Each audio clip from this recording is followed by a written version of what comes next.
Vitality Big Half has beaten the Big Freeze. It's cold but dry for the 11,500 people taking part in this festival of running.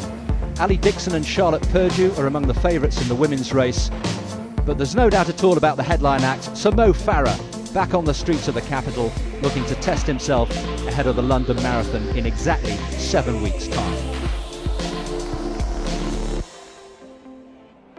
Well, the Big Half route follows some of the London Marathon course, only in reverse. We start just north of Tower Bridge and head out east, following the River Thames towards Docklands through the Limehouse Link Tunnel.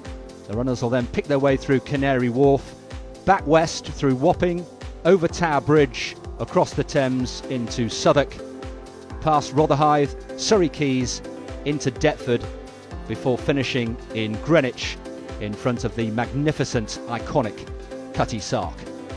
4 London boroughs in all, 13.1 miles. Well, away we go in the wheelchair race, and David Weir once again renewing his rivalry with the silver bullet Marcel Hoog, centre of picture, who will come out on top this time. Away we go in the inaugural Vitality Big Half. Sir Mo Farah doing battle against Callum Hawkins, the British number 2, in the shades, and just behind the reigning London Marathon champion Daniel Wanjiru from Kenya.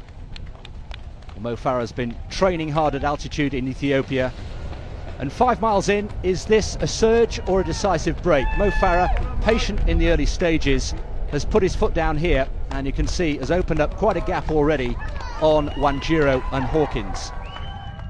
There's the chasing pack, Josh Griffiths leading the way, Matt Sharp at the back, but the gap is already quite considerable. Well, it was just a surge. Wanjiru there has reeled in Mo Farah, and Callum Hawkins also drawing closer. Much closer in the women's race, teammates Charlotte Purdue and Lily Partridge going stride for stride. They know each other well. And Callum Hawkins' turn to make a break, perhaps, with the crowd behind them, approaching Tower Bridge. Wonderful atmosphere here out on the course, and Mo Farah playing his part as well.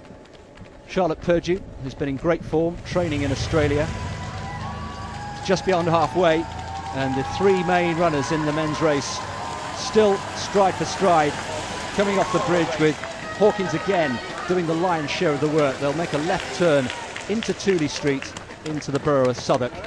And there again, the chasing pack, with a lot of ground to make up. Charlotte Purdue and Lily Partridge still going together, teammates with a little bit of colour for company.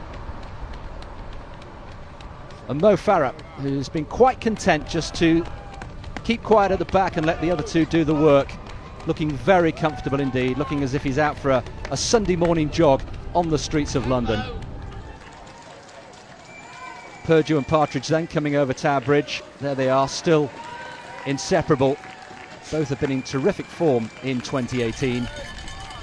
And is this Wanjiru's turn to just make his presence felt? Mo Farah has been quite content to let the others do the work. Marcel Hoog, though, getting the better of David Weir once again in the wheelchair race. A comfortable victory for the Olympic champion over the marathon. Victory on the streets of London once again. Callum Hawkins then making another surge. Will this one be decisive? He really has put in a great effort today. Sadly, Lily Partridge has been dropped by Charlotte Purdue and is playing catch-up. She's a long way back, and there is Purdue, who ran so well in Japan just before Christmas. And Mo Farah, the gloves are off, physically and who knows, metaphorically as well. Is this Farah saying, enough is enough, it's time to get racing?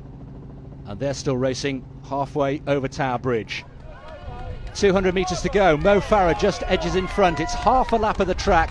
We know all about Farah's finishing speed from his track days. Can he turn it on here? Just a few final twists and turns as we enter Greenwich. Cutty Sark will come into view very shortly. Mo Farah then, Wanjiru still on his shoulder. A left-hand turn, another right-hand turn. And Mo Farah, can he turn on the style and the speed for the home crowd? And there he is.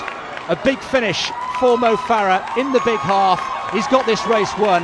He wanted to get the win. It looks like he's got the win. And Mo Farah once again winning on the streets of London.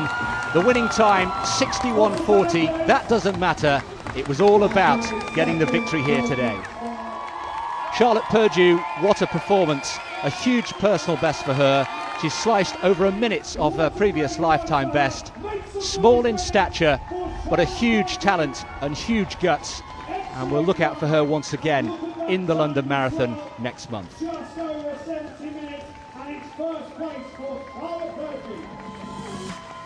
But today was all about this man, Mo Farah, winning again in London. It wasn't really much of a test. It would have been nice to be able to push myself a little bit harder, but at the same time you just have to take it as it is. And Callum did try and he pushed on early on, and same as Wanjiru, he would do London, and I think both of us look comfortable enough. So just see if I can keep that pace going for another 13.2. So against all the odds, the big half managed to beat the big chill. Victory for Mo Farah. Perhaps he may have preferred a stiffer test here today, but he looks in good shape, doesn't he, ahead of the London Marathon. Likewise, Charlotte Purdue, a huge personal best for her, and a Swiss double in the wheelchair races for Marcel Hoog and Manuela Scher. Well, all our winners will be back for the London Marathon on April the 22nd, and so will we.